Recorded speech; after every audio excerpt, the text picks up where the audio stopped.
You're listening to the RE Social Podcast with your hosts, Andrew and Vince from AnVi Invest. For more information, go to AnViInvest.com.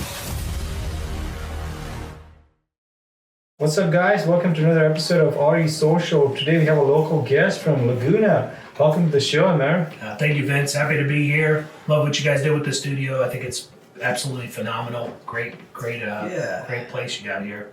It's been good, man. I feel like there's a couple things we could do more, but if you got ideas, you're a builder, so tell us what to do. He's like, just tear it down. This is garbage house. Well, speaking of, I hate to give it away, but we'd like to have our guests just do a quick little 30, 60-second intro, your basic, story. Yeah, absolutely. So right now I'm the owner of Empress Builders.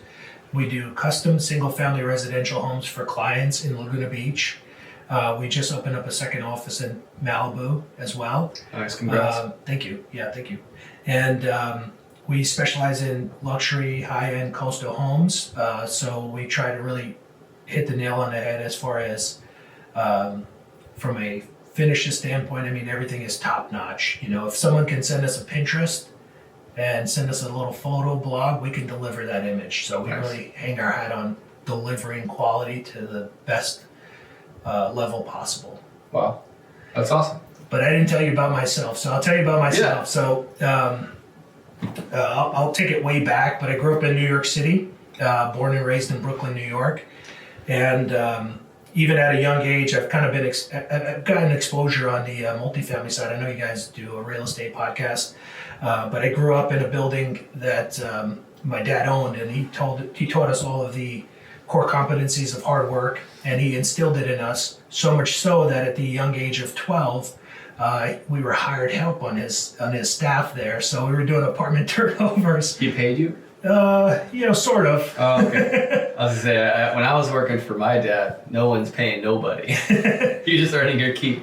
All right, sorry, continue. Yeah, so we me and my brothers, we all got together, and let's say an apartment unit came for rent. You want to limit that turnaround. It's not like it is today where you have the advantage of short-term rentals. You can kind of just do a quick clean and move out. We've had tenants in there for 5, 10, 15, 20 years sometimes. And, by the time they move out of those apartments, I mean, they're shot. I mean, you've probably seen it in some of your real estate holdings where you go in and you're adjusting everything, new flooring, new drywall patches. We had this one tenant that they were storing all of their waste in one of their closets, and we had to clear that out. Talk about bummer. But I grew up in it, and I was fortunate enough, and this is why I consider myself a second-generation builder.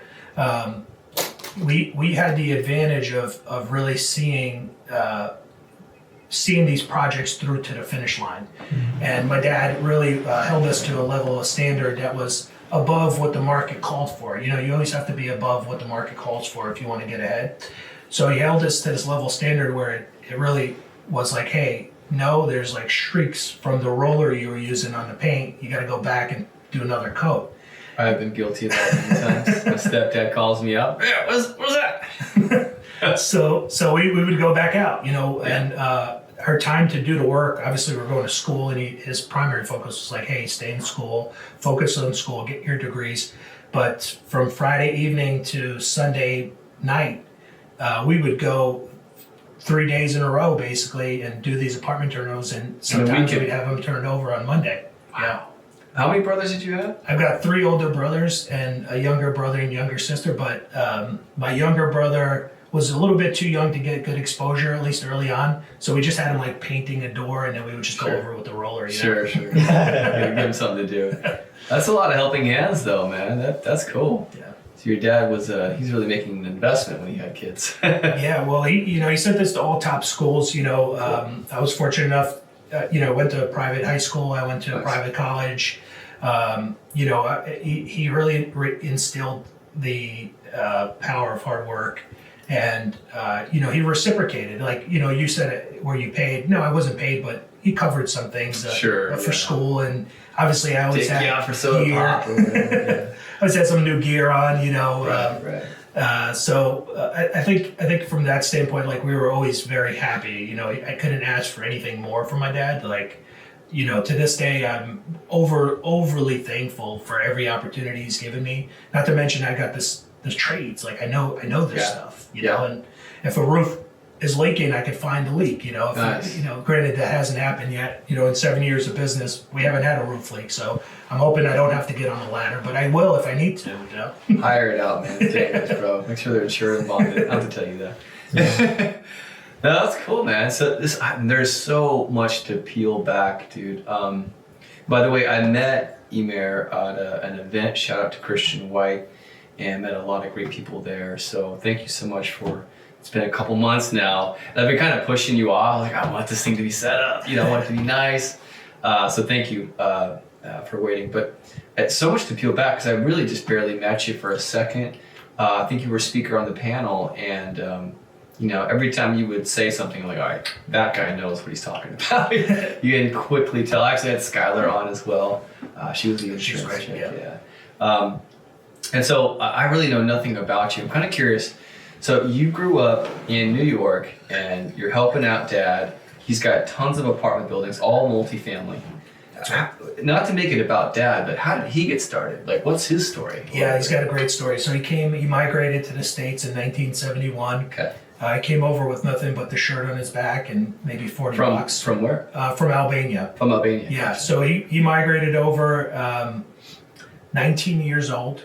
And he had to stop in Italy. There wasn't like a direct visa passport at the time, so he had to stop in Italy for about a year and a half. Gotcha. And he went through a church program that sponsored his visa ship. Got it. In exchange, then he had to pay back the loan for the visa ship. So he was in Italy for about a year, and his papers came in, and he's telling his boss like, "Hey, I got the visa to go to the States," and the boss is like, "Please stay. We'll double your salary," because he was working, pretty tough job out in Italy, and labor intensive.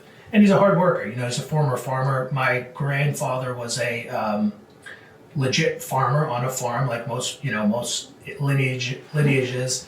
But my grandfather had 8 kids. So my dad is the youngest of 8 kids, youngest son of 8 kids, and there wasn't much room on the family farm, at least in his mind, to grow. And he's like, well, how am I going to get an opportunity to grow? So his dad gave him 5 years, go work in the States, make some money, and then you're going to come back, get married, have a family. Sure enough, things kind of shifted a little bit. My dad came here in 1971 to New York City, and he worked 2 and 3 jobs at a time. That's not like today's, people who are doing like side hustles or whatever. These are real labor skilled jobs. Like right. He's doing cleaning company. He's doing labor foreman. He is working at a restaurant, picking up busboy gigs. So literally he was on the clock, Monday through Sunday for about 80, 90 hours a week. Wow. And he just hustled. Came here with nothing. He lived in an apartment with 7 other men, and they all split the rent. It was a 1-bedroom apartment. And whenever he came home, like some of the guys would go, and how guys can be, like they want to relax and have a good time, play a card game, have some drinks. Whenever my dad was home, they were like, oh, don't disturb Mel. My dad's name's Malim. They're like, don't disturb Mel because he's sleeping. And he slept for 4 hours and then got back on the train and got back to the city and got back to work. Real, I call it old school hard work. This is a time where, you don't really have the systems that we have today, like AI and ways of managing multiple things and getting multiple things done. He's on the clock working, so he stored all his money. And after about 6 years of storing all his money, he got together with his brother and 2 partners who are their brother-in-laws, and they purchased the building. That was the building I grew up in. 1977. Wow, the first building he bought? First building he bought. I grew up in Brooklyn. I grew up in, yeah. And That's the amazing. name of that building was called the Empress. So that's where we got our name, Empress Builders. It's That's a cool. longevity thing, and it's been a sweetheart asset for my family and my dad, and He still has it. he still has it. What a legend. Yeah. Wait, I'm sorry. How did he have the money to buy that building? It was him, his brother, and they had 2 partners who were my uncle's brother-in-laws. Yeah. Mm-hmm. So So he went in, they 4 pulled guys. 4 guys. Just split it 4 ways? Split it 4 ways. Nice. And they also were all skilled labor. So they took care of all the repairs, did everything at the bare minimum. And this is, in the 70s, labor was relatively high, kind of like it is now, where you couldn't really find a plumber that was going to do it for low, because everyone's cost is what it is, right? So they could do the plumbing, they could do the electrical, they can fix the refrigerator, whatever they had to do, they were doing. And they got their start. So in that same year, in 1977, my dad was still working his other jobs. He didn't quit his other jobs. So he's still working 2 additional jobs. One of them was at a bank, and he would clean the bank after hours. And he ends up going into the bank after hours, and sure enough, the vault is open. And he sits back and he looks, he's like, there's 2 suitcases filled with cash. He opens it up. He's like, oh my God, this is crazy. I mean, it was probably 1977. It was close to, I want to say $200,000 in cash in those suitcases. Wow. In the open bank vault after hours. He's the only one in there. And he made it a point to tell us this story, and it's 100% factual. And he goes to his car, calls up my mom, and he's like, hey, I found $200,000 in the suitcases. I'm the only one here. I can easily get it out. This is back when they didn't have cameras everywhere or motion sensors. So you could have just walked away with it. Could have just walked away with it. And my mom's like, take the money. Take the money. Why don't you take the money? And my dad looks and he thinks about like his past year. He just bought a building. He's the only one on staff at this hour. He's like the most likely suspect for this house, right, Yeah. And he's like no way, like there's no way, like this will get back to me. I'm gonna get in big trouble. And he went back and he left the suitcases right where they were. Called the police. Called the branch manager. The police arrived, New York City cops, 1977. They're like, oh yeah, just leave the suitcase with me. There we go. He's like, I don't think so. I'm gonna wait till the branch manager comes, and then when they come, I'll be able to leave. So he waited, 20, 30 minutes. The branch manager comes out, and she's like, oh my God, thank you so much for calling us. God forbid this ended up in the wrong hands. $200,000 in the 70s? Crazy. Like millions now. Yeah. Millions? Inflation, yeah. Ooh, crazy. So he ended up, and he hears like the side talk from one of the cops, and they're like, what an idiot. He should have just took the money. There's no way they would trace it. And he's just like, nah, I'm going to do things the right way. So he always taught us, he instilled those values of like, do things the right way.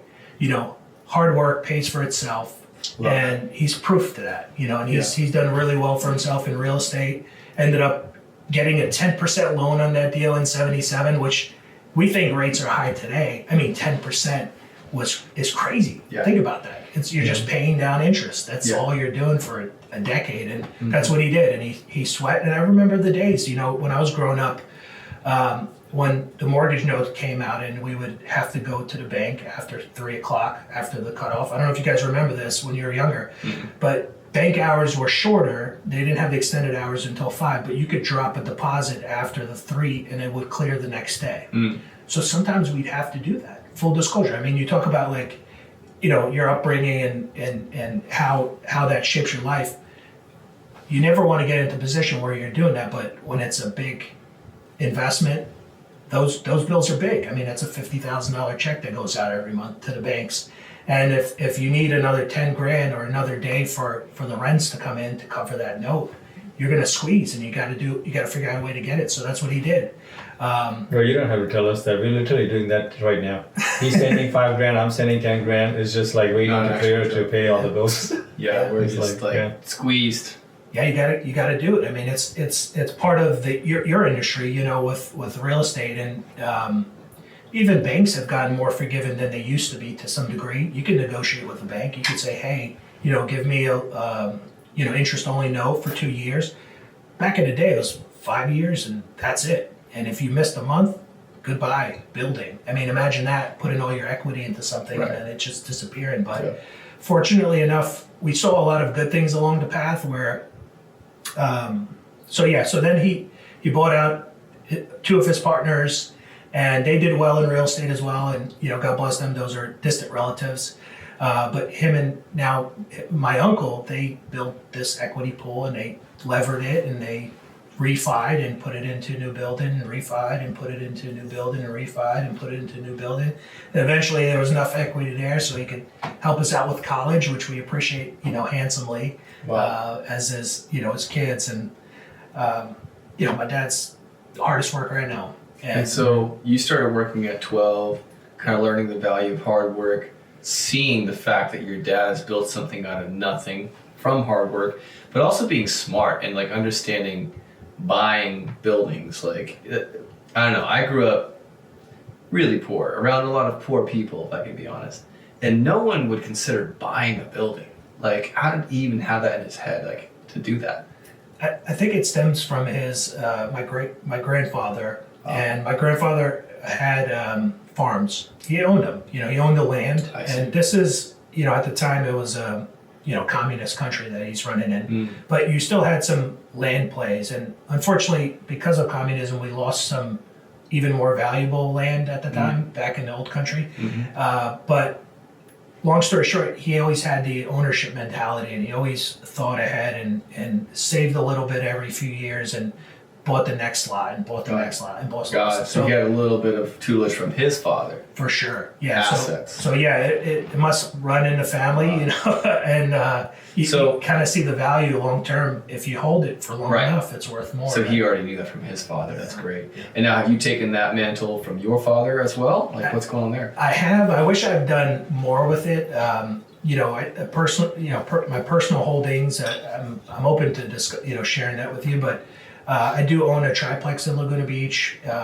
It started as a duplex, but we added an ADU to it, so that was pretty cool. And we did it within, 6 or 8 months, so it was a really quick turnaround for Laguna. I don't know if you guys are familiar with the permitting process. 6 to 8 months, you built a brand new unit? We did a brand new unit and also complete remodel gut. The whole thing? Yeah, the whole thing. That's insane. And it's beautiful. We did an owner unit upstairs. It's a two bedroom upstairs, but all high-end finishes. And meanwhile, we're waiting 2 years for solar permit. Exactly. Yeah, we're dealing with the city right now, a particular asset we have, and just the city is what it is, and we're looking to come out really clean from it because of certain laws, but man, it's such a grind, and it's very scary when you get that letter from the city, like, hey, shut it all down. You're like, oh my God, this is the city of this. So, yeah, Vince was the savior on that. He's just such a nerd. He discovered there was actually a bill that had passed. But point is red tape. How did you even get through all the red tape in Laguna, especially? Like, that's got to be insane. Who do you know? What's going on? Yeah, so that's a great question. So as an organization, we've been in Laguna now for going on 7 years.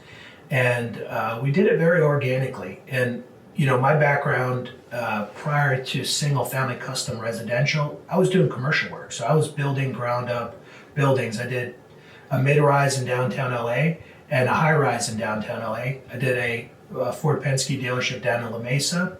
I did a high-rise in Jersey City. And I checked all of those ego boxes, You get out into the real world and you're like, hey, what am I going to do with my career? So from a commercial building standpoint, I feel like there's nothing more that I need to do in order to be like, yep, I'm a builder, and I know how to get stuff done. And we've done over 1 million square feet of concrete. I've personally poured over 1 million square feet of concrete, not actual finishing, but part of those teams, right? I was a senior project manager managing these large budgets. They range from anywhere from 35 million up to 212 million, so these are massive scale projects. So I get out to Laguna and you look around, there's not many high rises, right? Right. Yeah. It's like none. Zero. Yeah. So we look and we're looking at our business plan. We're like, what we've done is not really what we can do here. And this is where we want to be. I'm raising a young family. I've got 4 kids under the age of 6. And we look at our business plan. We're like, where do we want to be?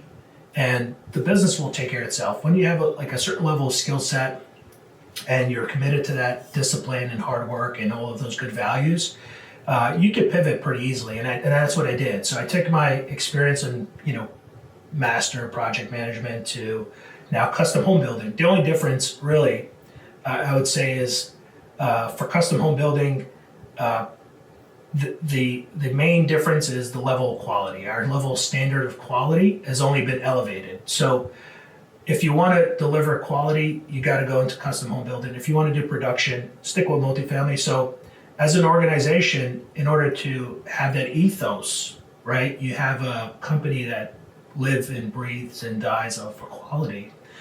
You really have to believe in it. I believe in it. So now you're growing a new company, in order to get that message out, how do you do that? How would you guys start your business plan for a single family custom residential, having limited prior experience in it? Do I have the skill to do it? No. The actual work? Yeah, what would be your business plan? Like, who would you approach? Like, hey, I'll talk to my dad if I were you. I'm like, hey, Dad, give me all your contacts. Done. Yeah, but a little bit about who you know. It really depends on the scenario. If what I'm thinking is what you're saying is I know the skill set. I can bring the quality. Yeah. Mm-hmm. You just got to figure out the marketing. Yeah, just the marketing piece. So what year is it? 2018. Yeah, I would hire who I've got now. She would just make me very easily defined on Google. All right, that's great. So as a local company, we went out and we went boots on the ground. We started knocking on doors, architects. So architects give us about 65 to 75% of our leads. That's the move. So we knock on their doors, and I'll tell you straight up, we got laughed out of the room. And these are you didn't have a company yet, really. You had a company, but no proof of... Yeah, no proof of skill, right? So we got laughed out of the room. And sure enough, if you fast forward and you put in the work and you find the opportunities and your ears to the grindstone, you're constantly looking for that next opportunity, you'll find it. So I approached another general contractor in Laguna Beach. He's been doing it for about 50 years. And I said, happy to name him. I don't know if I'm not going to say his last name, but his name's Al. And I said, hey, Al, we're a new general contractor in town. And he's like, hey, give me a call. I might have something for you. And I'm just thinking to myself, this is my competition. But like in Laguna, when you get to a certain level of quality, there is no competition. There is no competition. So your goal from the outset was to get like top level luxury quality? I learned that. So as we're taking on our first project, I come in with my commercial background, my commercial mindset. Mm-hmm. And the owner's rep, his name's Wayne, he's a killer, like in a good way. He's very, very informed, does his research, knows his details, knows what he wants. And I come up with like my schedule, and he laughed at my schedule. He's like, dude, there's no way this is gonna take 6 months. I was like, yeah, you give me these answers tomorrow. He's like, I'll get you some answers in maybe a week or two. So it's like a different way of thinking entirely. When you're dealing with quality, you're dealing with quality clients. He's got his own question answer chain. So so just to take it back a step, as an organization, so we got into those rooms with the architects, and they're like, hey, what do you have? What's your proof of concept? And 7 years later, we got a job with that architect. Nice. 7 years later, we have earned the right to bid on those projects and get those opportunities. And if I didn't put in the work or I didn't knock on his door 7 years ago, then I may not be in this position today where I have that project. And he's like your main lead? Just one of them. So just one. So yeah, but I mean, these are, Laguna architects are not like a standard architect. And I give them so much credit because for one, it's the hardest process in the country to go through, the design review board process of Laguna Beach. It's the hardest and most lengthy process. You have to deal with neighbor concerns, you have to deal with mass and scale, you have to deal with aesthetic concerns, you have to deal with privacy issues. Every other place I built in New York, I've built in New Jersey, I've built in Miami, I've built in LA, has been easier than that. Wow. Do you have to deal with the Communist Coastal Commission? Oh no, not them. Yeah, so funny He's enough. Like, oh no. So funny enough, this first project that we were just mentioning, we're still there. Mm-hmm. We're still there, and the big change, we ended up having to modify glass railing. They wanted to install a new glass railing with no edge railing and adjust the detailing for that. They had an existing glass railing, but because it was modified, we had to submit the change to the city. The city flagged it as like, this needs to go to coastal. Ooh. 1.5 years later, Here we go. just for a glass railing, they added a 1.5 years to the entire timeline of the project. But we got the approval, and it took time, and we're happy about it, but we had to go through all the hurdles. We had to do a coastal edge, it's oceanfront, so we had to do a coastal edge setback determination, which took geotechnical and civil surveying, just so we can install this glass railing. Think about that. I mean, that's like a 20 plus K plus another 10 for the architect. That's a $30,000 cost impact. Are we considering holding costs? Is that part of this? I couldn't consider holding costs. I know that house is, probably worth 20 plus million right now. So it's a whole different. We're talking $1 million in holding costs. Wow. It's a whole different beast. So to jump back, Al was like, hey, give me a call. I might have something for you. He's like, hey, we got this unique client, and my partner and I we're not really considering this project, but we think you might be a good fit for it. So I'm like, wow. My first lead in Laguna is coming from a general contractor who in my mind at the time was a competitor, which now I realize nothing short of a mentor, Nice. But I bumped into me and I gave him a call, and we talked to the owner, and this guy's tough as nails. So he wants to weed us out and see what we're about. So he's asking us 1,000,001 questions, and we're answering them all properly, and we're giving him all the info he needs. So we bid it, just the foundation of this lower level addition, about 6.5 years ago now.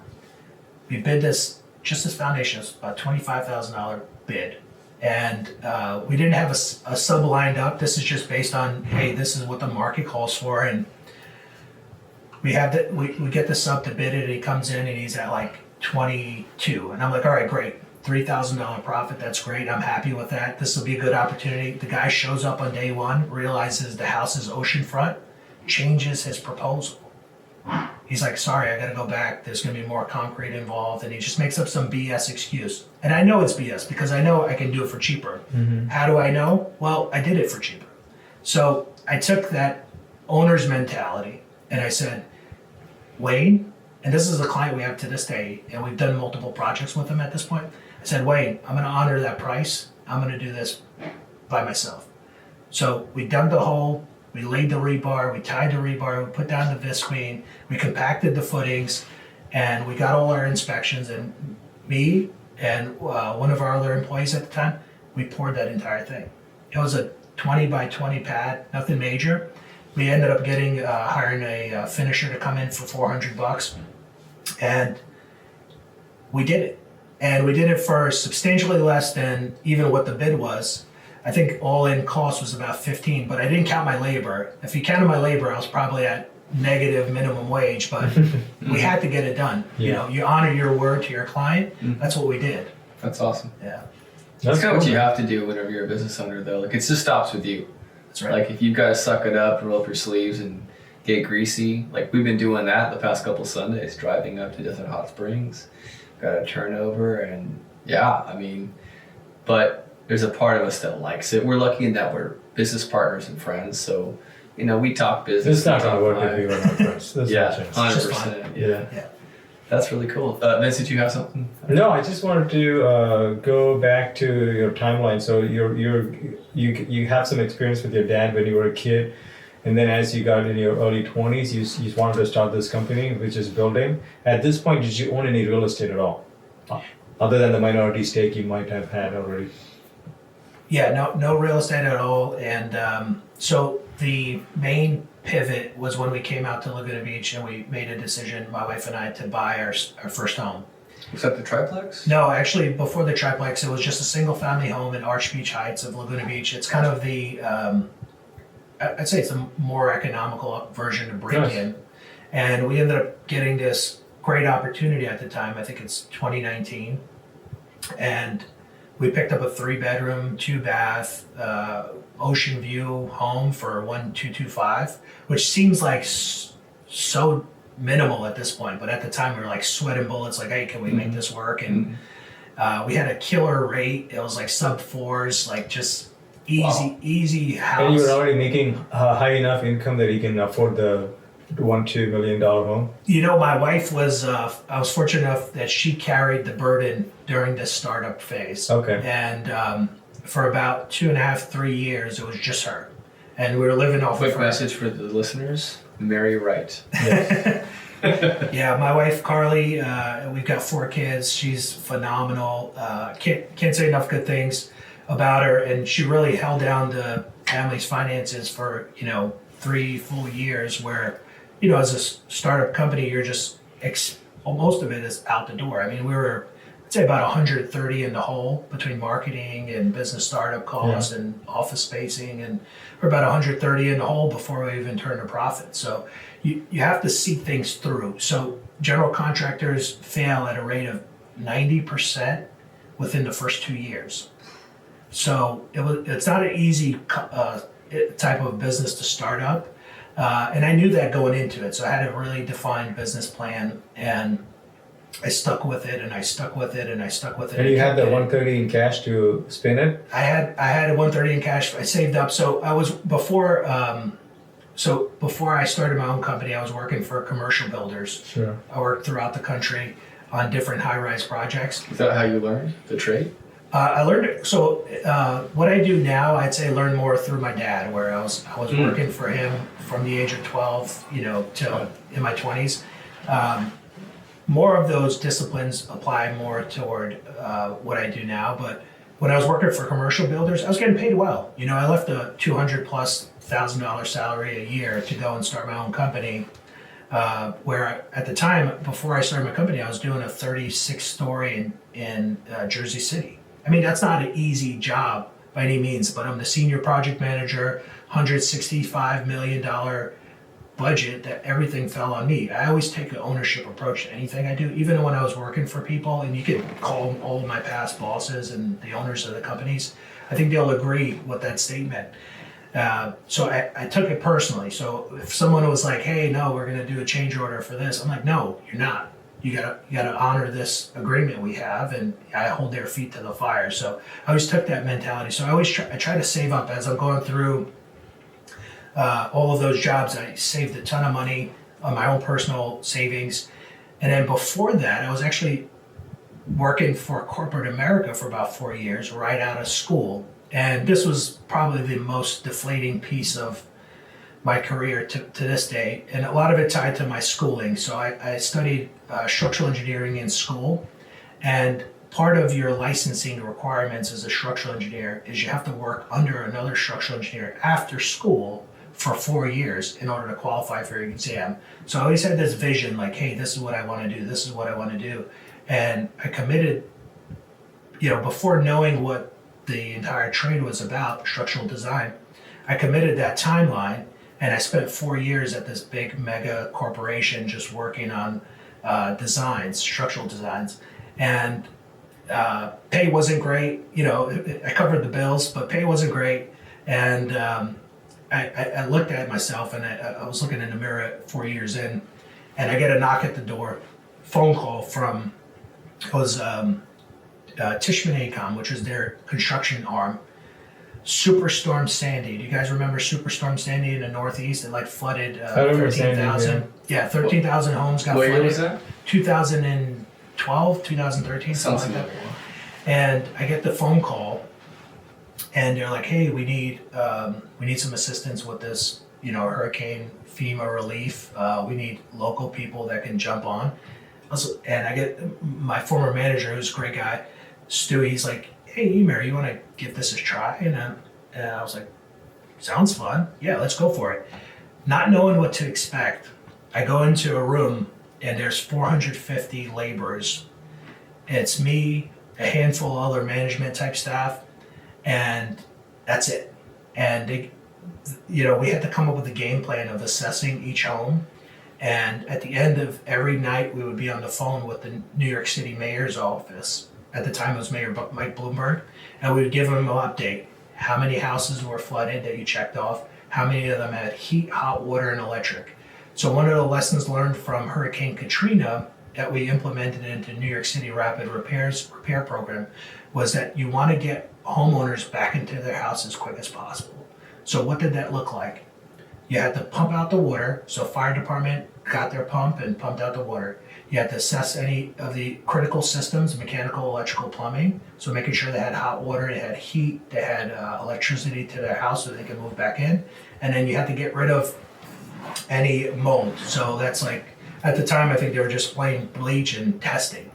So, very basic, but within, it was 2 full weeks, Sunday through Sunday, 2 full weeks that I worked continuously. It was from 4 a.m. to, I'd say 10 p.m. I was at the site. And during that time, I became the lead for that entire operation. And my level of excitement went from a level 2 to a level 11. I mean, this was I was on cloud 9, just being able to be the lead and be in charge and be able to manage and direct and guide. It was like I was elevated to a different pathway. And I felt like my inside spirit really got exposed. So funny enough, my boss at that operation, he ended up giving me a shout about 4 or 5 months later. And he's like, hey, you want to get together for a phone call? I think it was LinkedIn, which LinkedIn's great, by the way. I love LinkedIn. And I get on a call with him. He's like, hey, we have this opportunity. We're starting an office down in Miami. Do you want to come in and work with us? In the meantime, you're going to be on another, you'll be with a sister company by the time our project comes up and running. I was like, that sounds exciting. So I ended up getting an opportunity to be a lead super right-hand man in South Miami for 2 22-story towers and a 7-story parking garage. And that same feeling I had during those 2 weeks of Superstorm Sandy when we were doing those assessments, I had that for a full 2 years. And every day I would go into work, and every single day I'd work a 12, 14-hour shift because I felt like there was more to do and I wanted to do everything for that job to be successful.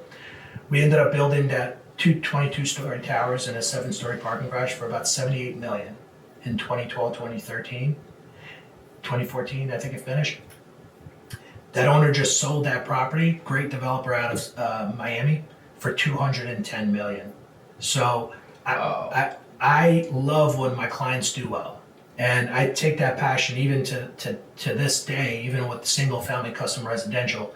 If we're taking on your project, we're going to add value to it. And it may not necessarily be the case for some of these ultra luxury high-end homes, but we've had some really good success stories. One success story we had was in Newport Coast. This one beautiful gated community project.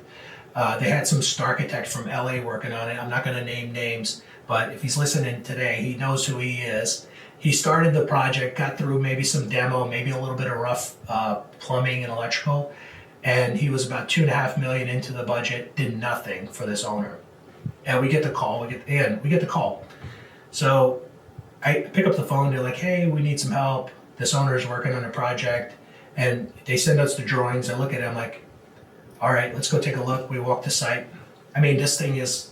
You talk about perfect ocean views. It's got perfect ocean views, perfect coast views, perfect house, perfect driveway, and they're adding this addition and doing a full remodel gut to the entire property. So we take it on. And it's already basically over budget because it shouldn't cost more than $2.5 million to do a remodel in that marketplace for what they were doing. It was like a minor addition, maybe about 800 square feet. We take on the project, we finish it for another $2 million. That's the real cost of what it should have taken. Because again, the original architect did nothing. He bought that property for about 13.5 in 2017. He just sold it for $32 million and broke one of the records in Newport. Wow. So he won, he's happy, right? We're happy. Got all of his money back, but yeah. That's the power of appreciation and the single factor that's really helped this company to survive. So we definitely, I mean, not Newport kind of money. But, oh yeah, thanks. But yeah, that concept alone has helped us get out unscathed despite making a lot of blunders, hiring the wrong, say, architect or handyman contractor, which we've definitely done. In fact, just side tangent, I think learning to hire is one of the biggest skills of all time if you're going to be a business owner. And it's also one of the hardest skills to develop because there's no, at least in my experience, there was no class on it. There was no training. It's I just heard it on a podcast, separate podcast, that he says, I like to hire for the soul and train for the role. And I was like, bam, I wish I remembered who that was. But yeah, so definitely a lot of merit to that, especially with construction personnel, because anyone can clock in Monday through Friday, put in their time and get some stuff done. But it's the passion. It's the caring about the project. It's the going the extra mile or thinking about the next steps that is done in your spare time, and it's thoughtful. We've been super fortunate on our hires as an organization. Granted, we've had some bad apples. We'll talk about those guys, but sure. The team we run with, I mean, they're lions. You know, you got to surround yourself with A players. And if you can't do that, you can't be successful. Yeah, and you won't scale, you won't grow. Yeah. So what's your, just to kind of, since this is top of mind, what are some of your strategies for hiring correctly now? Because you've got some bad hires, you've got some good hires. What are some of the things that you do differently that maybe you would have said, hey, to your like 18-year-old self, just so you know, you're going to hire one day, don't do this. Yeah. What would that be? I think I've been turned off by two, one former employee, one past interviewer. They both came from recommendations from their dad. And it's kind of a tell, because it tells me that they're a little bit irresponsible. And granted, this may not be the case for everybody, but it tells me that they're a little bit irresponsible, and they don't care enough for themselves to get out there and learn it and earn it for themselves. Got it. So we just had an employee that applied, and we had an interview set up. He calls about 5 minutes before the interview, like, hey, I can't make it. 5 minutes before the interview, he's like, oh, I'm just not feeling well. Well, if you weren't feeling well, you wouldn't be feeling well the hour before the interview. Like, hey, give someone the heads up. That's why I have a lighter in my office. You just set that resume right on fire. Yeah, so we didn't give him a second interview. We didn't give him a chance because, you know, look, everyone who wants something is going to be there. Yep. I mean, granted, I'd appreciate if he really was sick that he would have told us and he wouldn't have come in, but that would have happened the day before or morning of. Yeah, 5 minutes before is unexcusable. Unexcusable. He just wasn't willing to come out. Yeah. So it was me. So that was one case, and then we had another of a former laborer of ours that was working for us for about 2 or 3 years. Hardest working guy, showed up on time, got everything done. He's like, hey, my son just finished in high school. You want to bring him in? I was like, yeah, we have this amazing internship program where we bring on people for 3 months, and then they get to shift. Every 6 months, they get to go to a different aspect of the business. They start in the field. Then from the field, they come back into the office. We teach them about project management. We teach them about reading plans, learning how to read plans. And then after 6 months, then they go back out into the field, and then you're like an assistant superintendent. They're helping the foreman or the lead project manager on the job. And then they're learning from them how to run a job, how to manage a job. And then they'll go back out into the office and then learn how to bid, learn how to put together estimates. So we have this 2-year curriculum set out. So this gentleman was about 6 months in, and then we made the pivot to the office, and I'm giving him all these to-dos like, hey, get your signature handle on your email, send an email to this person, make sure you give so-and-so a call because we need this bid for this upcoming project. And it didn't go anywhere. It was like he was afraid to take those steps. So you kind of circle back like, oh, his dad was doing this for him. He didn't want it for himself. And now I'm in a position now where he still doesn't want it for himself. So I'm like, hey, what do you want to do? And, sure enough, he felt like it wasn't for him. But it took 7 months of investment on our team to try to get that out of him. And Unfortunately for us, we're on the losing side of that, but I also have a good story to tell. I had an executive assistant that worked for me for about a full year, and I could see that she's picking up a lot of the stuff that, I'm missing. You talk about attention to detail, you talk about a soul, talk about character. I mean, this person really thinks on their feet and does the project. So they were shadowing me every task I was doing. It got to a level where they were just doing the task because they knew it had to get done. They were reading the email, replying on my behalf, making sure it was getting delivered. And I was like, you know what? This person would be a great assistant project manager. Signed her up. She's an assistant project manager. She did that for 2.5 years. And just recently we promoted her to be a full-time project manager. Nice. The best one we have on our team at the current moment, can handle any project of any scale, can talk to clients, can client interface. Those are the types of quality people that you get lucky in a way. Sure. But we're fortunate enough to have invested that time early on to where now it's like at a level where, hey, if she could easily go and work for someone else and potentially make more money. I don't know. I mean, we pay our team very well. But at the same time, it's like, that was worth it. Right now, we're reaping the rewards. I could go and take a 1-2 week vacation and not feel like I'm burdened by these projects. She's got it covered. Awesome. Yeah. And what were some of the markers, just so we can kind of move on, but what were some of the markers that you saw early on, or maybe your hiring team was like, yeah, I think that's the one. Yeah. That proved true.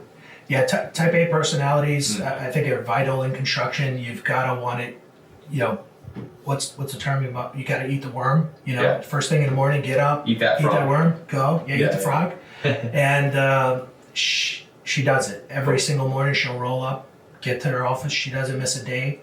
She doesn't show up late. If she does, I get a text 5 minutes late, 10 minutes late. Yeah. She'll let me know. But it's like, that's what the role entails. But like, I didn't know it until she started working for me. But like when we were interviewing her, you could tell polite, friendly, can be client interfacing, very vital with custom home building. We're constantly talking to clients and assuring them that everything's going well, and they see the progress. We're giving them updates. We're asking questions. We're delivering on the things we say we're going to do. So I think that's a vital part of it. But also, it's like you have to attack the work. I mean, we send 100+ emails, text messages, phone calls a day. Every single person on my team. That's the expectation. That's the level. You deal with A players, you got to expect like they're going to put in what you would put in. Right. And if you set that example for them early on, I think they're willing to carry their weight. They understand the stuff has to get done, and the clients are expecting us to deliver for them. So you're saying lead by example. For sure. Yeah. I agree. Yeah, Vince, you got some lead asset behind questions? stuff.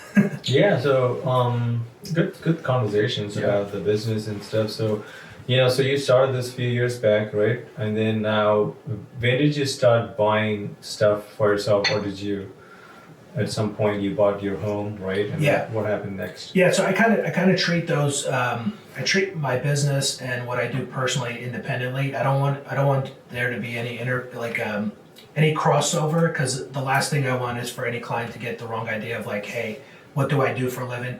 I'm a custom home builder for clients for a living. That's my primary source of income. That's what I do for clients, and I care about them. Also, simultaneously, as a person, me and my wife, we invest in properties. We'll buy, we bought our single family home back in 2019, and the market was the winner for us. I mean, we ended up trading it at a significant multiple just because we got in at the right time before COVID and this work from home craze happened. And Laguna's continued to appreciate. It's not like there's been any lull since 2019. There hasn't been. Even to this day, there's nothing that's slowing down in that market. So we were fortunate enough, we saw we had this big chunk of equity sitting in our asset. We could have refinanced, and rates were relatively low at the time, but we said, hey, no, why don't we take this and pivot it? So we took the cash, and we were renting for a while, and we pivoted into this duplex option. And total fixer-upper. We picked it up for like $135 in Laguna Beach, walking distance to the beach. What's the square footage? Total square footage now is 1,559 square feet. When we picked it up, it was about 1,200 square feet. Sure.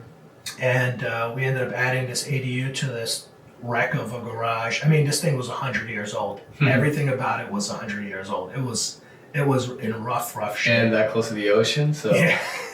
Yeah. So were you just tearing down to the studs, or what are you doing? Yeah. So we went in there, and I'm looking at it like how I would build any client's home. I look at it like it's my own home. Hey, what would you do? We took it down to the studs. We took down all the exterior siding. We reframed a bunch. We ended up adding all new headers to all the windows. We added this footing and foundation and concrete pad on the lowest level for the addition because it was on dirt. That's how old the house was. The garage was on dirt. They didn't even have a slab on grade back then. Yeah.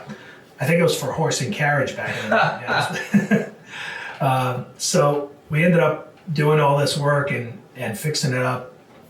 Definitely spent more money than I wanted to be honest with you, full disclosure. Because, coming from the multifamily background, I know a lot could be done with less, but when you're dealing with the deliverable on the aft end, you're selling to a luxury client, you can't cut corners. I mean, everyone can tell the gray floors when they see them, especially luxury clients. They're like, hey, no, like we can't do the vinyl gray floors. That's just not going to fly here. So no offense, by the way. Hopefully that Gray floors. Hey, come on, bro. These look great. You got some podcast though. You know what? Let's burn this house down. We need a luxury going on it.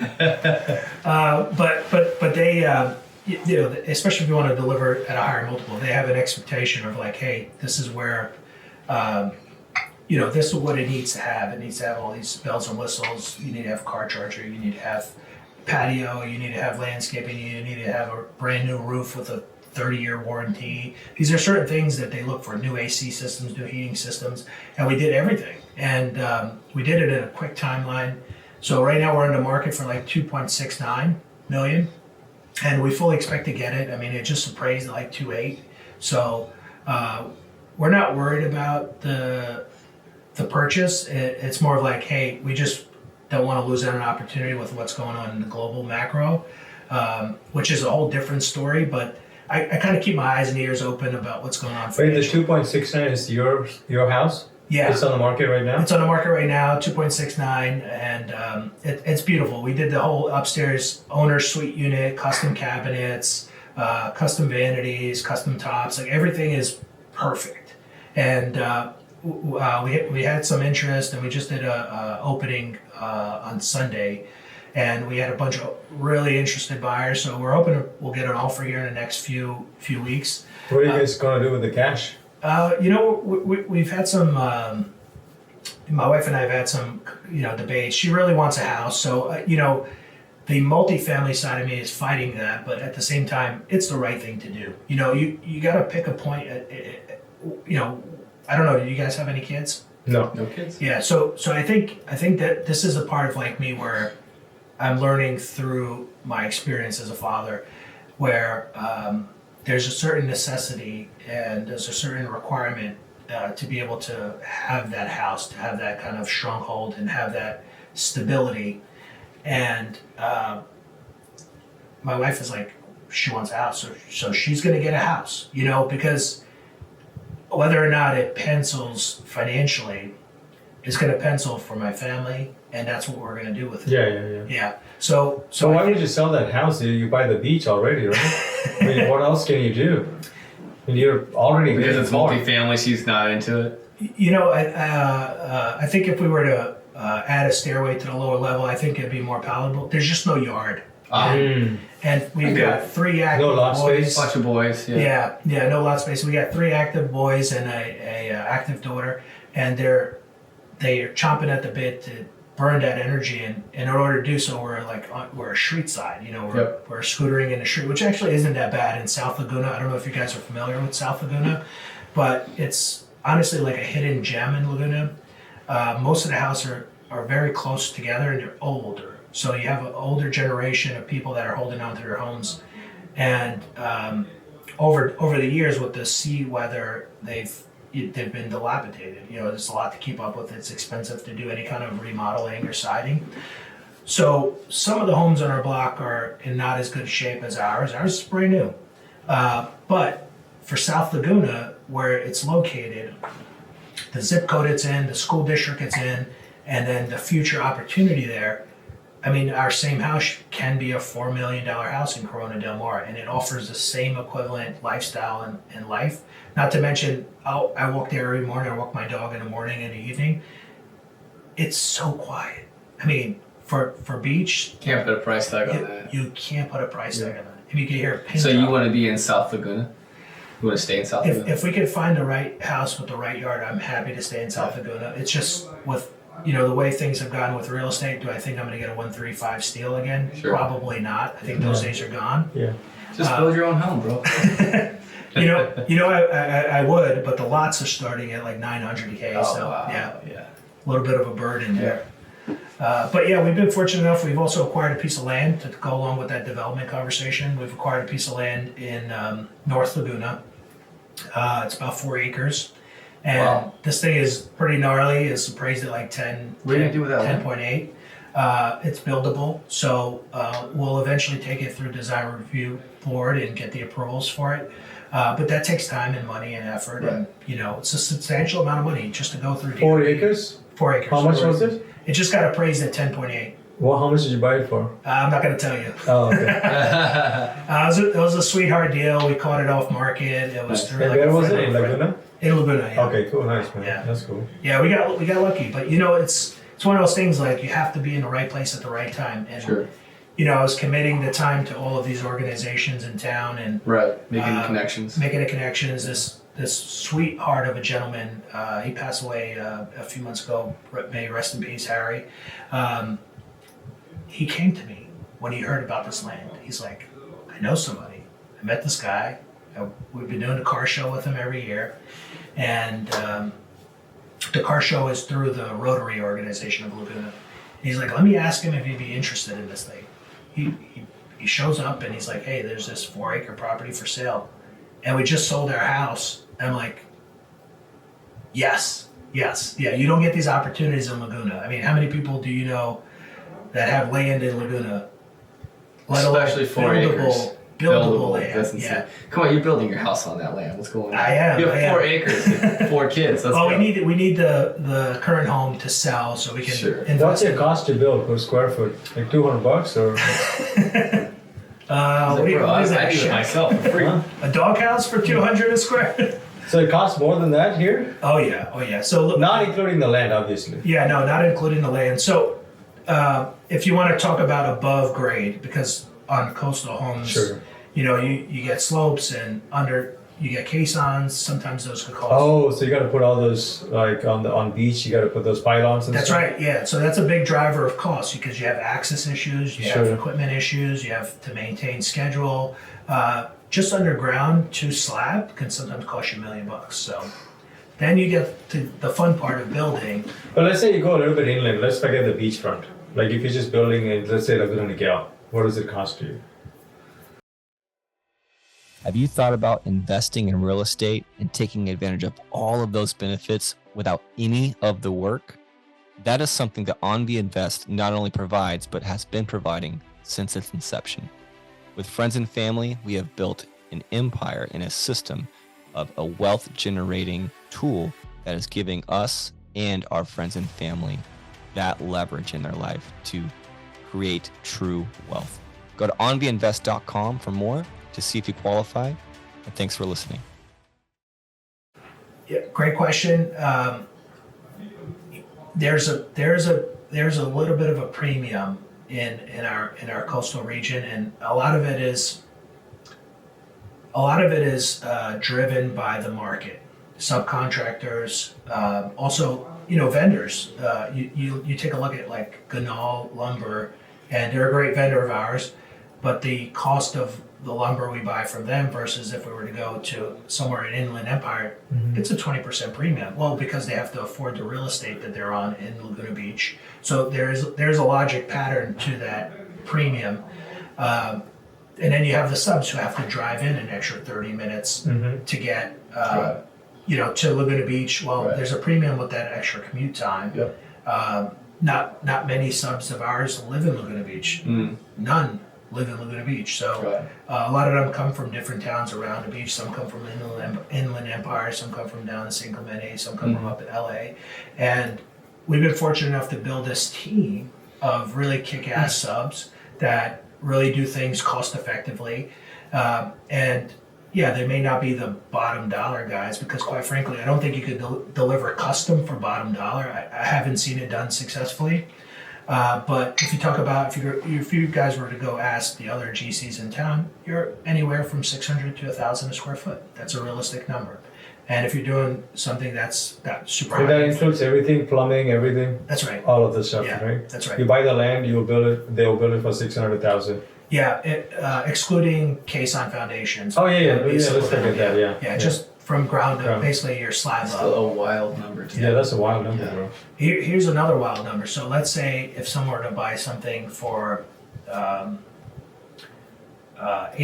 or $900 a square foot, you buy a home, right? Dude, you can buy this home for like $750 a square foot with the land. That's great. Yeah. That's so, crazy. So if you were able to buy that same home in Laguna, you could do an entire project for $650, $700 a square foot. Now your all-in cost is, what's that, $1,400 a square foot? You could sell it at $1,750 a square foot. So there's enough room, and this is why I love Yeah. building in Laguna. Whenever we are working for our clients, nine times out of 10, whatever value we put in, they're making back in equity. They're making That's kind of back. all. That's the only metric that even matters at the Yeah. end of the day. So Yeah. wow, yeah. Now, how did you choose Laguna? I personally love Laguna. It's actually my favorite city in the world, by the way. Nice. How did you come upon that? Was it the wife? Was it you? Was it? Yeah, so before we bought a home in Laguna, we were renting for a few years, and this is back in right when I came over to LA after the Miami projects, so 2013. We were renting and we were living in Laguna, and we were right up on PCH, and all of the noise is blaring, and you get all the motorcycles on the weekends and Yeah. stuff. And I love the motorcycle guys. The louder the better, guys. I try to baby Jesus every time they all die in a car crash. I'm with you. Yeah. So you were there for a couple years renting. We were there for a couple of years renting, and this is around the time after those few years. This is around the time I had this awesome ego opportunity to go out to New York, New Jersey City, and build a high rise. So I took it. Like the kid in me growing up, looking up at the Twin Towers, and just mesmerized by their size and their sheer magnitude, was like, hey, this is what I want to do. I want to build a high rise in the city I live in. You felt that when you were a kid? When I was a kid. So Wow. when I was 9 That's years cool old. that you got to fulfill that, man. When I was 9 years old, my uncle worked at the Trade Center. He was the lead electrician foreman for one of the towers. My uncle.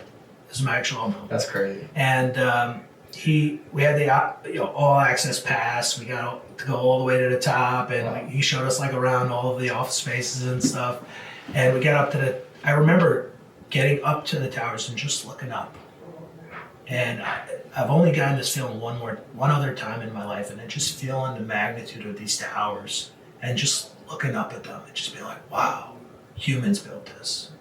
And it was a humanism element that carried my schooling, carried my effort, carried my hard work, all the way to the opportunity 22 years later, where I had an opportunity to build a high rise near the city I grew up in. Jersey City's right across the river there. Mhm. As you're entering into Manhattan, you look up. Most of the buildings on the near side of the river from Jersey are Jersey City. So it affected the skyline close enough to where I checked that box, and I was like, this is one of those things where it's a testament to fulfilling that dream, fulfilling those goals. And I had that opportunity. I couldn't let it down. So we were there for about 18 months, 20 months. While you were renting in Laguna, or you moved back to New York, Yeah, we moved back to New York. So after the rental during Laguna, we moved but you back knew you wanted to buy as soon as you were coming back, right? Well, we didn't think there would be a comeback. So we had our kid, and we're like pushing him around Jersey City winter in this stroller, and we're not sure if he's too hot or if he's too cold. And we're like, this is stupid. Like, what are we doing? We can't go outside because it's too cold. We're stuck in this high rise we're living in, and we just like looked at each other like, yeah, we're moving back. And it was at that point where we started house hunting. And we came out here for a weekend, and we saw this house, and it was maybe about $200K past where I wanted to be budget-wise. And we said, let's put an offer in, and we did, and we got the place, and Nice. it was a dream come true, and it really spurred more opportunities. That was a taking that duplex, risk. triplex, right? That was just a single family home. Oh, that's Yeah. the first one. Yeah, the first one. Oh, nice. Yeah, so we jumped out there and we were like, hey, let's do this. And but to go back to the towers, really, that was you remember these moments in your life, and you're like, it inspired me to want to build. It inspired me to want to learn how to build these things. So I studied how to build these things. I went to school. I got my background in engineering, structural engineering. I actually designed them. I'm actually building them. And now we fast forward and you're like, wow. So the other, actually there's 2 more times where I felt that way. So I also went to, forgive me, I'm going to mess up the name of the tower, but Tokyo has a massive tower. I want to say it's called Sky Ridge. I can't remember the name of it, but it was this huge, massive tower. And I just stood up there and I got goosebumps down the back of my neck. And that was the second time I felt it. And then this past summer, we took a trip to Italy, my wife and I and their kids, and we stopped in Florence. You guys familiar with the Duomo story of Florence? No. So the Duomo, they started construction before they knew how to finish the roof. And the initial construction was started and it sat incomplete for 200 years. And you talk about like humanism and the desire to believe that you can deliver something. And during that time there was war and famine and all these things that happened, and eventually the Medici picked up the project, and then they became the sponsor for the completion of the project. And at that point, one of the Medici had seen the property incomplete for his entire life, and he built up the equity, built up the relationships to be able to afford the completion of the tower, and he saw it to completion. And I stood there in August, and I looked up, and I just thought to myself, man, this was built 500-600 years ago, before they knew how to finish it. What a cool experience. Hey, what was that spot in Barcelona they've been building for 200 years? Sagrada Familia? Yeah. Am I probably butchering that? Right. Yeah, that one they're building for hundreds of years too. Yeah, that's wild to me. I think they're getting close. Yeah, it looks nice. I'm sure they've been saying that for decades. Yeah. Looks like a sandcastle. That reminds me, I'm a voracious reader and self-help guy, but that reminds me of a quote that I read in a book where they're like, a classic entrepreneur is somebody who has the belief and the guts to just jump off the cliff and build the plane before they land.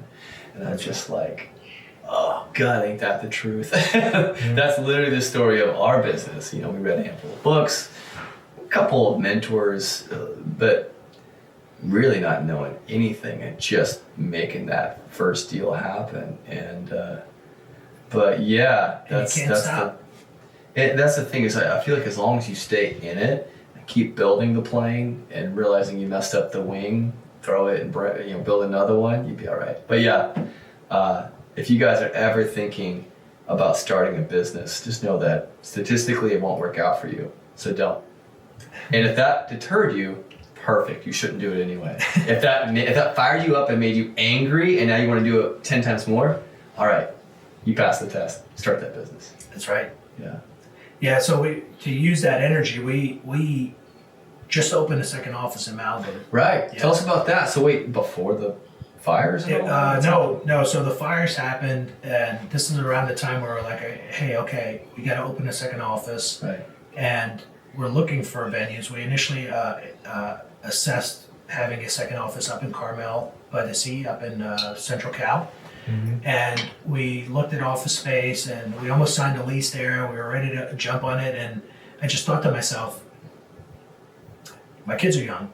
And again, now this is the part of life where you have to change course. And no one ever told me this. This is just my feelings about it. I've changed course for the betterment of my family, for the betterment of my kids, for the betterment of my relationship with my wife. And these are the things that come to you as an entrepreneur. You get hit by the side, and yeah, you can continue to stay focused on your craft. And I could have easily gone and continued with commercial building and picked up another project with another, employer. But I made a decision. No, I'm going to be here for my kids. So we're assessing the Carmel as an option, and I evaluated. Hey, I'll probably be required to fly up there for 2 days at a minimum every 2 weeks. Doesn't sound like much, That's 52 days that you're going to miss out of your kid's life. And 4 kids. 4 kids. Yeah. You multiply that by 4 kids, and then Yep. you look at the timeline that you have kids. And for my oldest son, it's another 11 years until he goes to college. Think about that. And I'm going to be willing to sacrifice that time with him now, not for me. So we evaluated it. I talked to my wife. We made a decision not to move forward with it. Right around the same time, the fires happened. You talk about signs from God. They're like, hey, you got to be here. You got to help rebuild these communities. This is what you do for a living. This is what you're good at, coastal, single You're going to family. be up there building, rebuilding a lot of the homes. Wow. Well, So I hope Coastal Commission goes to shit on this. And they're going to stop all the building for like years. Oh. Well, they take 2 years for permitting. You told us the story about the glass. Yeah. Right? Yeah. So hopefully it is not the Having case. to move slow. Yeah. You can tell we're bitter because we've been dealing with that for a while. Hey, to look on the brighter side, I think there's real evaluation that's happening right now to peel back some of these layers. I know right now it's just at the Fed level, but I think even locally, I think a lot of people are really looking to. You don't want to change places too much, right? I can only look at the neighborhood I know, Laguna Beach, and we have a fantastic mayor, Alex Renagi, young, hardworking, committed. And I'll give you one brief synopsis to give you an idea. We just had our hearing for appointments to boards and commissions. So I recently got elected by the by our city council, and I got voted in to be part of the design review board of Laguna Beach. And that took time, again, organically growing within a community, building good relationships, being a voice for positive things in the town. And in that hearing for the appointments, that meeting usually runs about 3 to 4 hours. It's a long meeting. Everyone has to give their presentation. Everyone tells the council what they're about, what their background is about. That meeting, because Alex is running these meetings, he's the mayor, was only an hour and 20 minutes. So this is the next wave of what's happening. How old is this person? I want to say Probably he's in their 30s. maybe late 20s actually. He's Wow. super young, maybe early 30s, but he's Sure. super But just different young. generation of like, let's just go. Yeah. That's something I really like about Elon. I obsess over like guys who've been there, done that. Of course, he's a completely different level, but that's something he's very much about when he buys a company or starts a company. He's like, if you're not finding you're able to contribute value to that meeting or getting value, just leave. Yeah. Just go. Like, or just cut it off, shut it down. I'm like, wow, what a concept. Because so much of government and so much of classic business is these inflated Formalities. meetings Yeah. and a lot of unnecessary, and it's almost like this just busy work. It feels like work, but you're really not moving things forward, That's right. you know? Yeah, that's right. Oh, that's interesting. That little bit of change that he's making, Mhm. and I'm sure he's doing it in other sectors, is going to matriculate into savings. Right. Time, financial savings, and everyone involved, because in that one meeting you have city staff that has to be present, all of those people. Oh, you're paying people. Yeah. Yeah. So Yeah. even though it's a voluntary cause on my part with the board and the Yeah. commitment of time, for the city staff, they're getting paid. So if that meeting gets shortened from 3.5 hours to 1.5 hours, I mean that's 2 hours of savings that's going into our local budget, Yep. which I appreciate. So a little bit of change here and there. We don't want high rise this to all of a sudden come to Laguna Beach. I don't think anyone would be for that. Neither would I be. I just think if you implement these positive changes and give people a pathway to get their approvals quicker, and you guys aren't sitting on the bench waiting for Coastal Commission for 1.5 years, I think everyone would be a lot happier. Yep. And you cut out those formalities of like, hey, yeah, this is our process. No, your process can be condensed to 3 Right. meetings in 45 days. Let's do that. Well, I hope your perspective, helps to change that for the better and does that. Makes it lean, makes it practical, and that's something that I think any industry should experience. It's like a little bit of like, well, let's scrutinize this. Yep. Can this be better? And somebody as a builder and somebody who's a resident, like, and dealing with 1.5 years of coastal, commission, sure you've got a lot of good say. Hopefully by the time figure out how to make enough money to move to Laguna, I can ring you up and be like, hey, what's going on, Imer? Yeah, I heard you guys had a 36 unit or 39 unit. Is that right? Or 39 units? No, that's in Florida, in which he's just a limited partner on, I believe. Am I right? No, I'm a GP too. GP, Yeah, but it's like 2%. It's useless. It just exit. That's enough for a deposit. 3% right No, now. it's Percent not. of family. There's no equity appreciation for any of the GPs, so we probably won't get anything from it. But we'll probably return the capital, maybe 8% for the LP. That's it. That's Because it's a C property we bought in 22 at the highs on a 6 cap, I would say, and it's still a 6 cap, and the NOIs hasn't gone up. So it's What are your guys' general feeling about the market pertaining to multifamily? Because I'm always intrigued to have this dialogue, and I've got siblings that are principals of operating organizations, so I get to talk to them from time to time and pique their interest and get a feel for it. Where do you guys see us in the next 6 months to a year pertaining to the multifamily market? Well, the multifamily, we've already seen about a 20% discount already, right? Because of, there's no rent appreciation and the cap rates have been moving up slowly because of the rates that the new people have to buy. So, I would say it's already on the low, but it's probably not the lowest.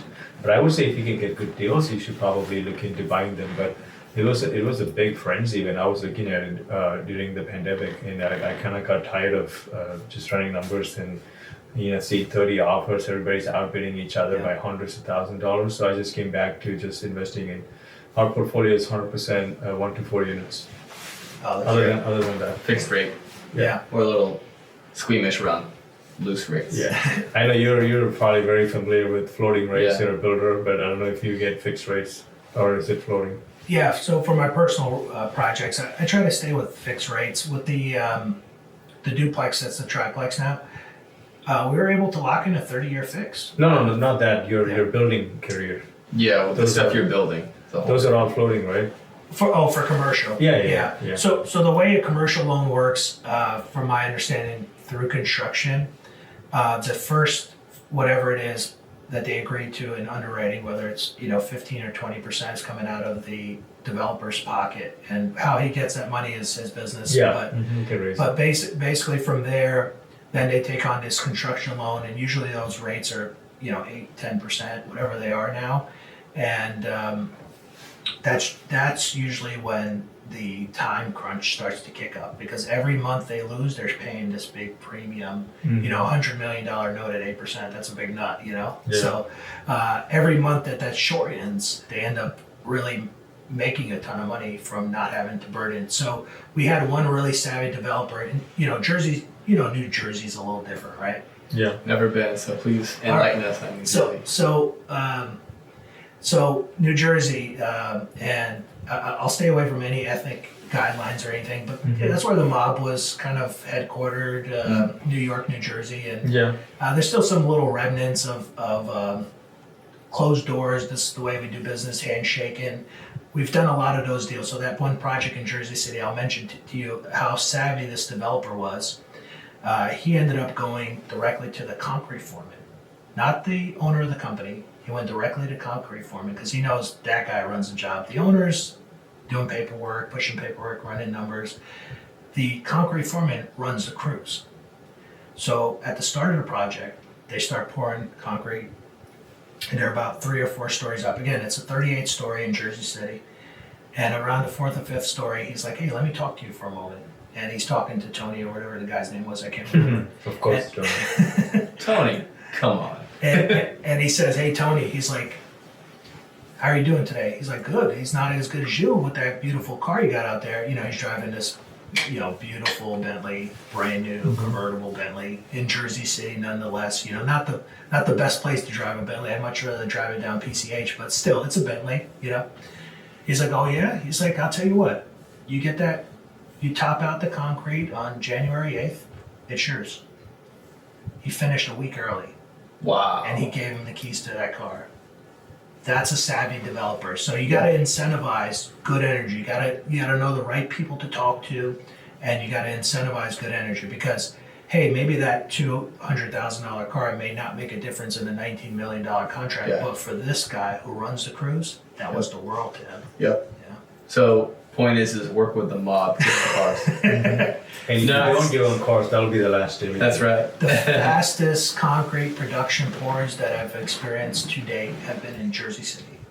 And we were doing a floor every 2 days. Is that because of the incentive program you're referring to? Or like, who's getting cars? Like, Yeah. I'll sign up right now, dude. I'll swing a hammer, dude. I'll pour some concrete. So the way they sequence the concrete on a typical pour, there's 2 ways. So down in and I learned all these different ways in different regions I've worked in. So down in Florida, I'll give you an example. So you pour a concrete deck. That concrete deck hardens, and then you have to stress the post-tension cables in that deck, which give it additional strength. In order to stress those cables, the concrete had to harden to 3,600 psi. So that takes time. So in Florida, they set up what's called shoring and post-shoring, which are the levels below the active deck that span 4 to 6 stories down below, depending on what deck you're on. And that basically is temporary support for the active deck, which is not cured yet. So in order to accomplish this, they have what's called a table system. So basically they'll take the tables from the 3rd level below and move them to the upper level. So that takes crane time, and that takes time to be able to set up the new forms for the new active deck. And then you got to install pole shores on that 3rd level deck below. So that's how they did it in Florida. So they would use crane time, which takes time away from other trades, and then erect and move the assembly. That took a whole nother day.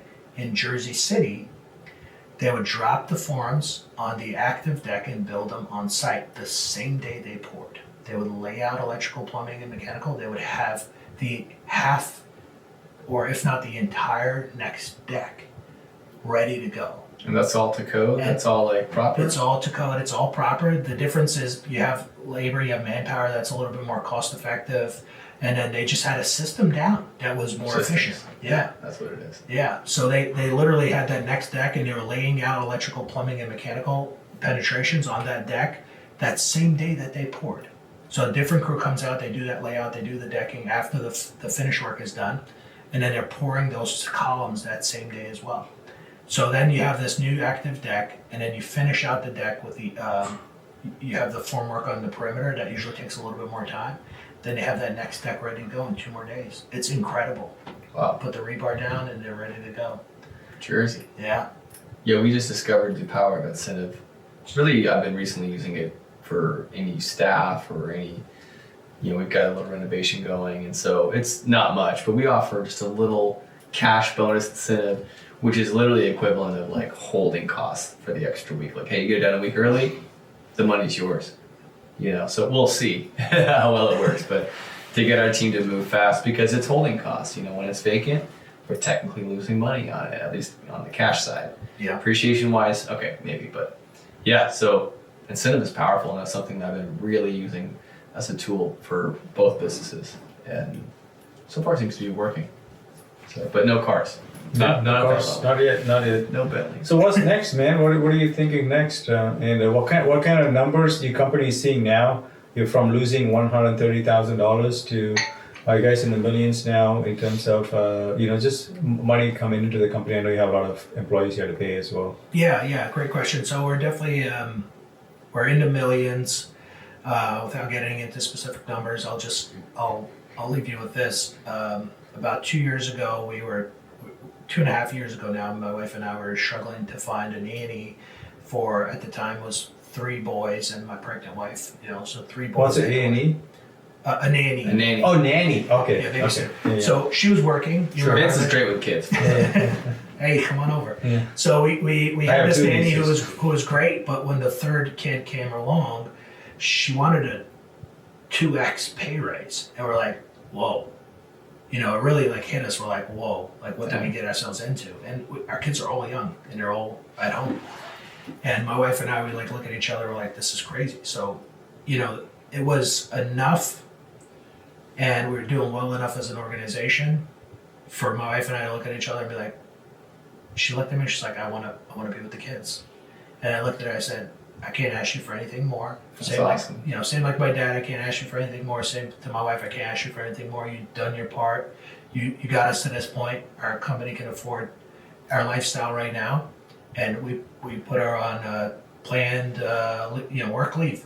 So the last 2.5 years, it's just been our organization supporting our lifestyle in Laguna Beach, and we've been fortunate enough to maintain a life, and we're not going broke, but we're also just That's living. great, though. It's a tough And place. she works at the company too, or no? No, Okay. no, she just works. She works from home, and she has the tougher job, I like to say. She Sure. helps manage the kids and Yeah. make sure they're fed and clothed and That's great. clean. And I'm sure she's really getting a lot of 4 stuff. kids, man. That's busy. Yeah, Yeah. 4 kids. I'm good. I'd rather do what you do, man. Yeah, Let me go build a skyscraper. You guys handle that, dude. yeah, Easier to build a company than 4 kids for sure. Yeah, for yeah. sure.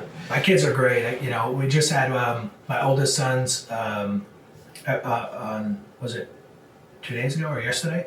Yesterday they did a concert, and he bombed it. And the reason I tell you he bombed it, he didn't even sing along. He just was spaced out. He's like, dude, get me the hell out of here. What concert was this? It was like a chorus concert for their school, and Sure. they all got up and they're singing "Take Me Out to the Ball Game," and he knows the words. I know he knows the words because he sings. You it. got nervous? He just wanted nothing to do with the chorus concert. So I was like, hey, don't worry about it, and he was pumped that I was there. He was pumped I got a chance. It was 9 o'clock. You talk about if you had employment, you'd have to take off from work, go into Yeah. PTO. Mm-hmm. But being that I'm a company owner, I have the flexibility to go and see my son and spend time with him, Yeah. quality time with him. That's the real win. That's Win. wealth. Yeah. Yes, I love that. So I know we've had you for long enough. I don't want to keep you too long, but I did want to ask you, since you're on the building side and you're seeing a lot of economic output and work going on, what do you see? How's the market doing, especially in Orange County in California, and where do you see it going with all the tariffs and the lumber price possibly going up and stocks and all that crazy crap?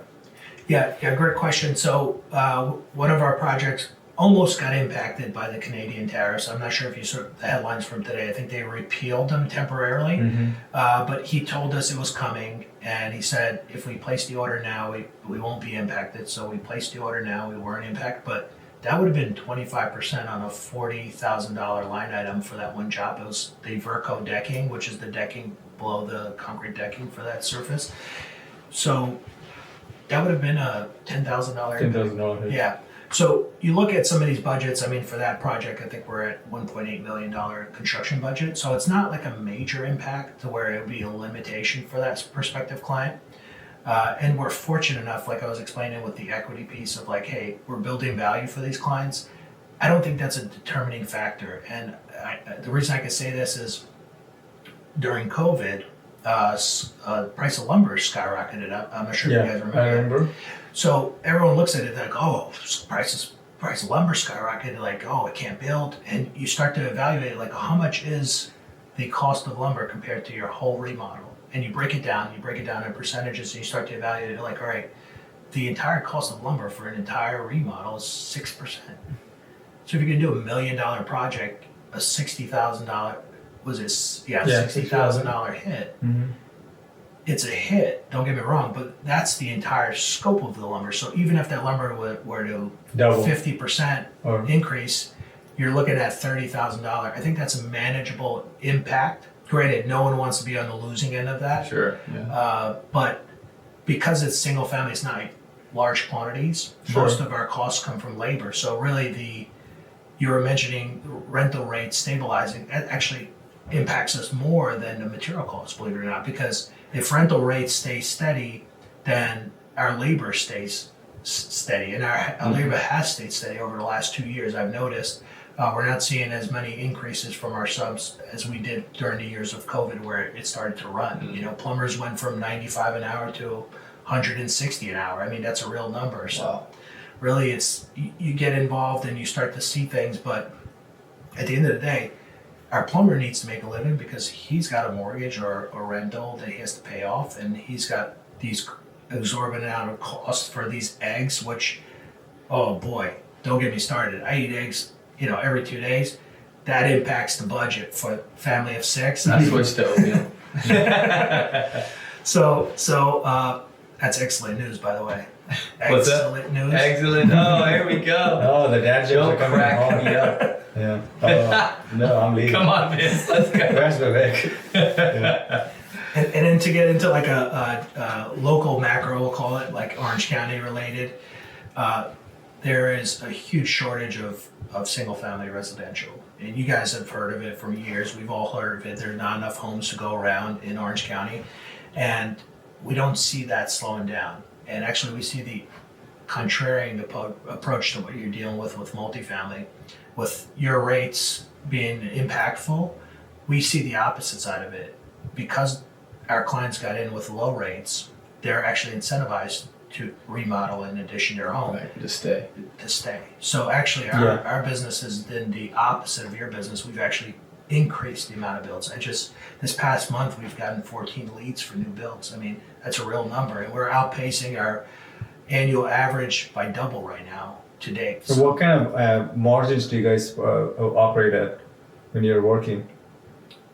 Like, like if you're building for $100 and then does it cost you $89 or does it cost you like $5? Yeah, great question. So we don't put a margin on our cost to our clients. All of our costs are presented and then we apply a fee. Oh. Yeah. Okay. So what kind of fee do you charge? Just like a 5%, 10%? So for it depends on the project, but it can range anywhere from 15 to 25%. Oh, okay, that's cool. So then it's like just upfront.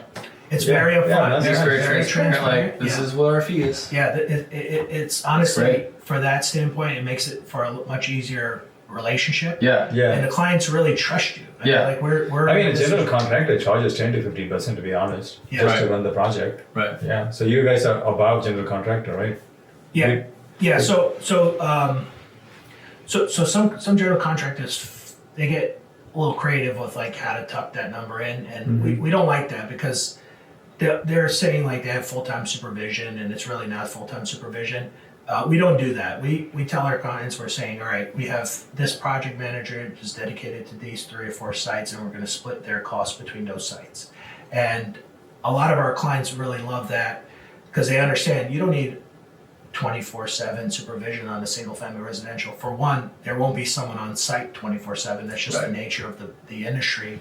And then 2, what are they actually doing? Right. Checking quality, which is what our project managers will do when they're on site meeting with clients and assessing.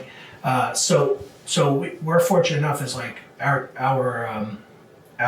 fee applies to our office. That applies to like our overhead. So general liability insurance. Yeah, that makes sense. Yeah. And then so you said it was 1,000 to 1,500 somewhere in that range. Based on the build? Yeah, for building, you're looking at between 600 and 1,000. So we just finished one maybe about a year ago. Now, the overall addition remodel cost per square foot came out to about $650. And, that was like on the lower end, which was very competitive. And that includes your fee? No. Okay, No, that does not include so then you add the 25% on top of that. Yeah, for that one, I think we got into it for 15%. Oh, that's good. And I probably wouldn't, at this point in our established career, I probably wouldn't take on a project for 15%. It's just there's so many costs, licensing, insurances on our end where like people don't see it. Workers' compensation. Yeah, for sure. You name it. I mean, we have office space. We do advertisement. We sponsor great events like this. Next week, we're sponsoring the Laguna Beach Mayor's Luncheon at the Montage. It's a every year event. This is the 3rd year of sponsoring it. And that's just a level to give back to the community, but it's also a level of like, hey, we're here. We're the established player. And you get leads from those kind of stuff too? We do. Yeah, that's nice. Yeah.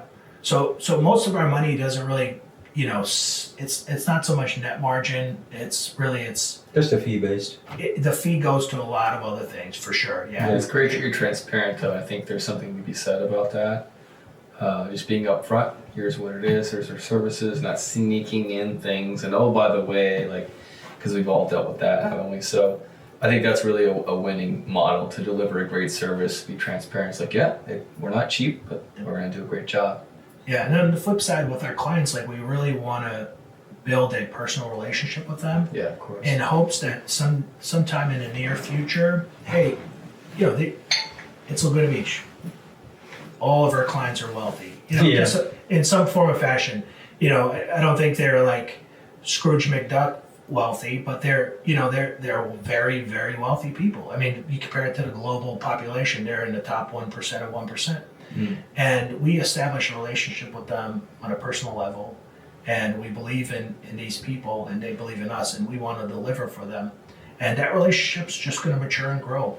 We've got about 3 or 4 past clients that are coming to this mayor's lunch on our behalf to be ambassadors for us and basically be a part of our team and join our table. And for me, that feels great. Just being able to have them as part of our community and be ambassadors for what we've done and what we're going to do. And you look at Laguna, 7 years before we started. Look at it now. It's transforming. It was a beautiful place 7 years ago, don't get me wrong. But as we remodel these homes and build these additions and get everything all brand spanking new, I mean, you can see the transformation. More money's flowing in, huh? Yeah. Where are your residents coming from for Laguna?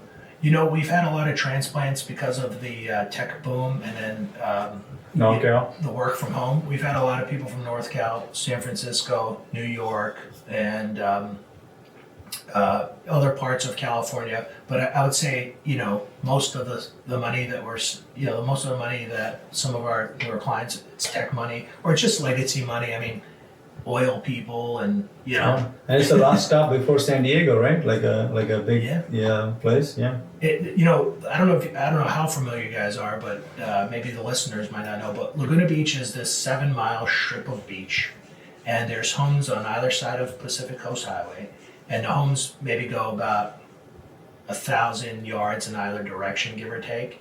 And behind that, there's this massive nature preserve. In the 70s. There was a developer, I'm sure you've heard of him, Irvine Company, that was looking to develop some of those properties, and the community got together and they were very environmentally associated, and they said, you guys aren't building here. And they got together and they boycotted the proposed development, and they won. They put it to a vote. The city voted against major developments, and that's why Laguna is preserved to this form and fashion in this day and age. Whereas all the other cities surrounding Laguna have continued to, expand their envelopes and maximize their footprints and do all these things. But this group that's still around, Village Laguna, you probably may or may not have heard of them. They're still around today for 50 years. They've been around the community. They care about the preservation of what's there. I love that. Yeah, it's amazing. Are they the ones they do like the the farm thingies, whatever, the meetups where they have a bunch of vendors come out? Is that them? Village Laguna is a environmentally associated organization that basically gets together whenever there's these big pushes from developers to advance their developments. And they've been very successful, and I give them massive amounts of credits. And, it's kind of why is a builder saying this? Like, you're probably It's like, it sounds weird coming from a builder, but you look at what's in Laguna and what makes it so special, what can derive us, 2,000 a square foot home price range, is because you have 1 to 2 story homes. You have walkability, you have proximity to the beach, you have this great community of people who care, and they actually love the place. Great restaurants, I love the art scene there. You got artists galore, you have just these legacy families that want to Skyloft, White House, that's all Laguna, right? Yeah. My Sapphire is my favorite. Mozambique? Mozambique's great. Yeah. Mozambique is my secret. I was saying on the podcast, that's out there now. Awesome, man. Anything else, Drew? Man, I honestly could keep talking to you just about Laguna for another hour and a half, but out of respect for your time, he's one of these guys. We gotta do a round 2 for sure. Yeah, man. Thank you. See how things go. I'd let it follow up with you after the Malibu thing starts to develop. I'd love to catch up with you, see talk shop about fighting the city and maybe not, catching up with that and catching waves. I like to call catching waves. We go along with the city. And do you see any job easier. difference in permits and building was LA County versus Orange County? A little bit of a different approach pertaining to the fires right now. I think the big hurdle is getting through this Army Corps of Engineers cleanup phase 2.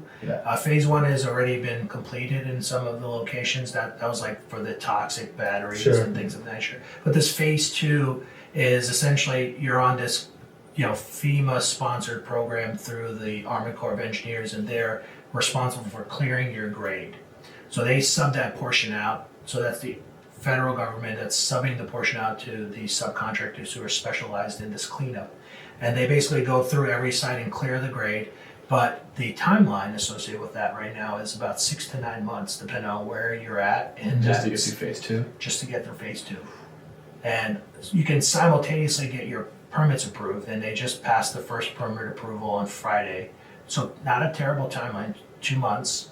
And That's not bad. I'm not bad. surprised. Yeah, not bad for a rebuild. So I'll be surprised if they build anything this year. Yeah, no, they won't be complete, that's for sure.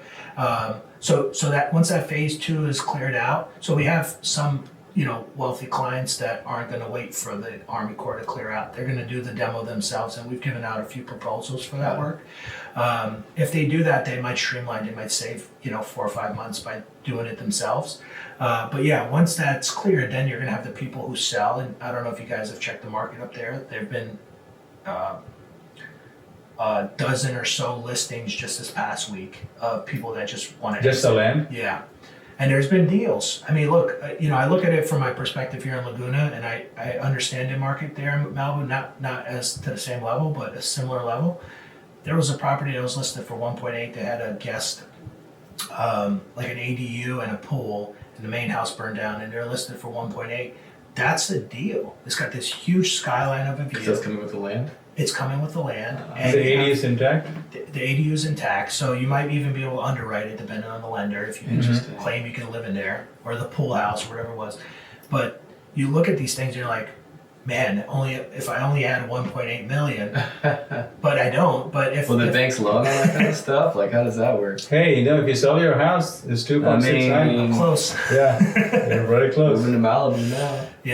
Yeah, but if the opportunities transpire, I mean, we're definitely game to get involved, personally. But if they don't, that's okay. We're still there to solve a problem, which there's going to be a lack of quality builders, and we're going to be solving that problem, and we're going to be a part of the solution. That's cool, man. Yeah. And how do people get in touch with you, man? You on Instagram or anything? Yeah, you can find us on Instagram, EmpressBuilders.com. That's EMPRESS Builders with an S.com. Or just Empress Builders is the handle. Sorry, I'm not up to stuff with the new gen stuff. So. Do you work with the normies like us, or do you just work with ultra high net worth? You are not rich enough. I already know the answer to that. What's the cheapest build per square foot you ever built? You're doing somebody a favor. You're like, okay, I'll be hooked up. I did this podcast once. And I'll put gray LVP. For this loser guy. Well, if you're doing multifamily, and I say there's always a pathway to the right budget, but if you're doing multifamily and you're actually building ground up type 3 construction, so just wood framing, and you can get it down. You can get it down between 180 and 220 a square foot. See, I was right with the 200, dude. I got him right up. He knows his numbers. Have you ever worked with Mikey Taylor? I have not. You know him? He's also like a builder. He used to be he's also joined the council thing. He's up in LA, but he's also building, and he does new builds, apartments only in California only. Oh wow, that's great. Yeah, I'd love to meet him. Happy to have the conversation. Again, that's my past life. I don't really do much single family or multifamily production build. That's cool. But I know how to do it. Yeah. And I have the local contacts. We've done 2 projects in downtown LA. So these are people that I've done business with before, subcontractors and vendors. But it's a different world. It really is a different world. You have to really be dedicated to that craft, and right now the craft that I'm dedicated to is custom single family residential, and it's been really, really good. Sounds fun. It is. That sounds fun. It like is. satisfying. Like we just Do you ever work with any of the HGTV guys, like Tarek El Musa or anybody? The guys from. I'd love to work with Tarek. He ain't paying 600 for square feet for sure. I think he's a friend on LinkedIn actually, so I'll have to reach out to him. I'm trying to get him here. He keeps saying he's busy. Yeah, actually, one of our window reps, Integrated Doors and Windows, I think they were featured on a few of those episodes. I'm not sure what show, but they were featured. And also a real estate agent we work with, in Laguna, was also in selling Orange County. Yeah, they're selling the open episode. Oppenheim, Yeah, not Oppenheim. She was with the seller's agent at that one deal, but super savvy, super sharp individuals. I mean, you got to run with 8 players, right? So, Yeah, you got to do it, man. and she's definitely cream of her crop, and we've grown together as organizations, and we feed off of her energy, and hopefully she can feed off of ours, you know. Oh, yeah, man. Well, thanks for coming in, man. We're Thank trying you to very much for develop. your time, brother. It's been a pleasure, man. Yeah. Yeah, appreciate you guys. I love what you guys are doing on your podcast, and would love Thanks, to be man. on again. Happy to be Yeah, on. we'll follow up with you. Yeah. And we'll change the floors before. No, nobody not. Thanks for listening. Thanks, guys.